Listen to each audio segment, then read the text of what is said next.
I want to hear the story. How did you? So you just said in the last segment that you used to be fairly anti-gun. Not fairly. Extremely. Extremely. You were extremely anti-gun. Extremely. Now you're running a women's shooting group, which is amazing, and teaching people. To take us through what happened. Yeah, and go right to the very beginning. Somebody had to come to you and say, "Hey, Judi." So my husband, that somebody was my husband, came to me and said, "I want to get a gun. It's kind of on my bucket list." And we have a rule about not saying no to each other because I always do crazy stuff like fly airplanes or whatever, and he does his thing. And okay, if it's really important to you, but that was my hard line of a hard no. We're not having a gun because I really did have the thought that a gun could shoot you. And I think a lot of people feel that way. All by itself. Then it's going to drop, it's going to go off, it's going to, who knows? Yeah. People feel that way, as naive as it is. And how long have you guys been, this didn't happen you were 20. It's happened like 10, 15, 20 years into your marriage? Yeah, like it was 15, maybe? 15 years into your marriage. 15, and you were against the idea of gun ownership at all. Hated guns. Hated gun. I really did. That's a strong word. When somebody says did. Hate. I probably be one of those people that would be talking to you saying gun control. We need gun control. No one should have them. And I'm not demeaning those people by any stretch because I understand that side of the story because I was there for my entire life. I'd never touched a gun, seen a gun, heard a gun, been near a gun. Like I said, my dad's Canadian. Yep. It's a whole, no one served in the military. I had no friends that were in the military. They were just TV visions to me. So why did you... Oh, I'm sorry. Yeah, I think that's true of most of those people, too, that have those kind of strong feelings or they hate, about that. And it comes from ignorance, like you're saying. I don't know. I didn't know. Around it. And you've been trained to be afraid of it, and that's what happens. Right. What was the catalyst? Why did your husband want a gun? He just felt like it was something he wanted to do in his life. We were in our 60s, and it's like, I want to do this before I die.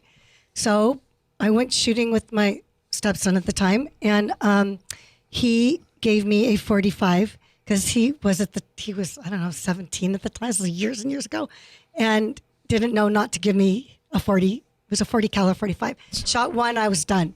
Hated it even more because right? Too big, too loud. Too big, too loud. On the rifle side of a range where there's it was gigantic. It was like a cannon. So then we went through 6 months of, heck no, we're not getting, not in those words, but yeah. On the radio I'm going to say, heck no, we're not getting a gun. But then he really wanted it. So I decided if we were going to have one, I better go to the range and learn how to use it.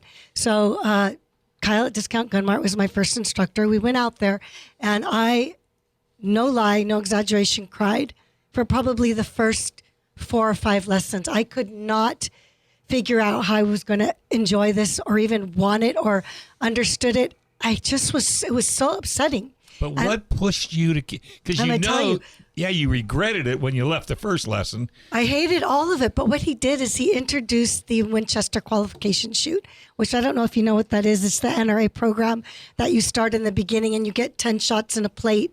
And then after you do 10 of those, you move up to the next one, you get a pin. And we do this in my chapter. Something you could do on your own. My girls do it at the range. I have everything for them at the range. And it's a way to, it goes all the way up to distinguished shooter, which is skills, single hand timed from just the very beginning. So he brought in these plates. Well, if someone tells me I can't do something, forget it. I'm all over that.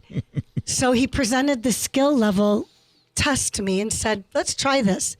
That was it. Was it with a rifle? Pistol. It's still a pistol. Bullseye pistol level is what it is in the Winchester Qualification shoot. So the first level of that 7-level shoot is 10 plates, or 10, I'd say plates, 8 inches, I think, 10 shots in each plate, let's say. Well, I wasn't leaving the range till I did that 10 times. And then that was it. That literally turned me around. And then all of a sudden the hatred went away. All of a sudden it was more about, can I become proficient at this skill? I mean, and in my life, my choices of activities have all been more male dominated. Like I was in the martial arts in the 70s. I flew airplanes. I mean, these things were all used to be male dominated. And so is shooting still. It's changing now, but it was. And I just had to prove that I could get proficient at this skill. And so one thing led to another. I started this little club called Girls and Guns with older women, shall we say. Wait. Let's go back to the one thing went to another. That's a huge gap. All right. So I did this qualification. So wait though. So you got real competitive and said, hey, I want to get good at this. Yes. But at some point, I think that you, and correct me if I'm wrong, you would have had to have had some kind of motivation change, that, okay, this isn't just a neat activity to do. At some point, I think it seems to have gotten to be important to you. Maybe because you got the right gun. Well, I think that it shifted from being an activity that I wanted to do, that when I became exposed to other people in the industry, like when I did this is an example. I did my little club, Girls and Guns, with older women to get together. There were like 6 of us. And somehow Gabby Franco, do you know who Gabby Franco is? Sure, she was. Gabby Franco, I streamed her in over a big old screen for the 8 or 10 women in the group. And she did her mental gymnastics speech she does. And I started to have my eyes opened at the things that could happen if you could operate this tool. So it never was for self-defense for me until way later in my journey. After I had gotten proficient at an AR, after I had fallen in love with the shotgun, after I learned that I could use this tool and bullseye and, oh my gosh, did you see what I just did? Later in my journey was when I thought, okay, wait a minute. There's a whole other thing, self-defense. Like that's what this tool could be used for as well. And then things started shifting for me in terms of, would I really hurt this person? Could I really hurt somebody to save me? Well, then there was that whole discussion with my friends saying, well, if you wouldn't save me, and I'd say, no, I probably wouldn't. And then it was like one thing led to another. So then I read Varg Freeborn's book, Violence of Mind, where he actually validated my feelings that I don't want to be a hero. I would carry just to protect my family, not to protect anyone else's children, right. Not you, not Joe, not Dave, nobody.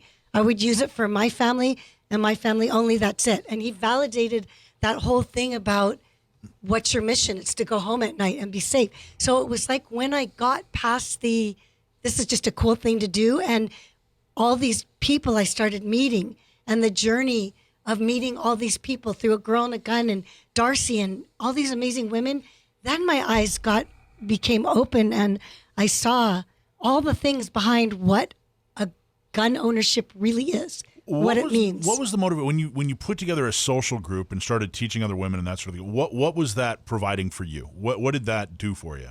Like, how come you didn't just go, all right, well, this was fun, I'm going to walk away? How come you said, you know what, I got to get more women involved, I got to get more involved, and I want more people to do this with me? What was that doing for you? Well, so personal detail, which I think most all my girls know, when I was little, I was the victim of a violent sexual assault. And I was a little girl, I was 12. And it took me a long time in my journey with gun ownership to realize that if I had been an adult, that could have prevented that violent sexual assault. And so it was at that point that I thought, if I could help one woman, now I know 12-year-olds aren't going to walk around with a firearm on their body, but there's many women who can at this point protect themselves. And when I started connecting the dots, it took me a long time to connect the dots of how this whole thing kind of works together. It could be fun, but it could also be really serious.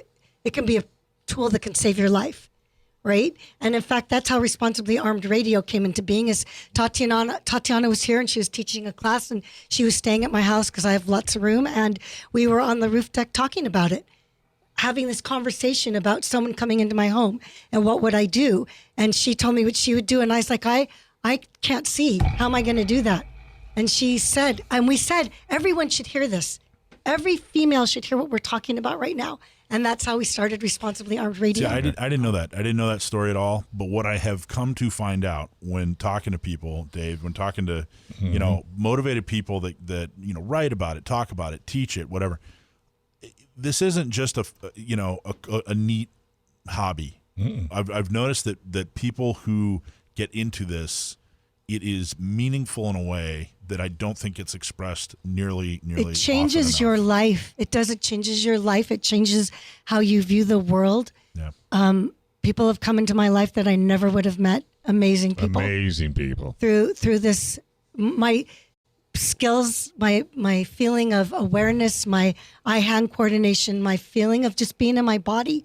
And even after being a yoga teacher for part of my life, this having a firearm has changed my life in a lot of ways that I never could have even imagined. Awesome. I love that you're into yoga too. I think that's a lot of similarities. I love yoga, especially the fruit on the bottom ones. That's my favorite kind right there. Funny. You knew that's where this was going. Yeah, I never know with him where it's going to go. Yeah, never know.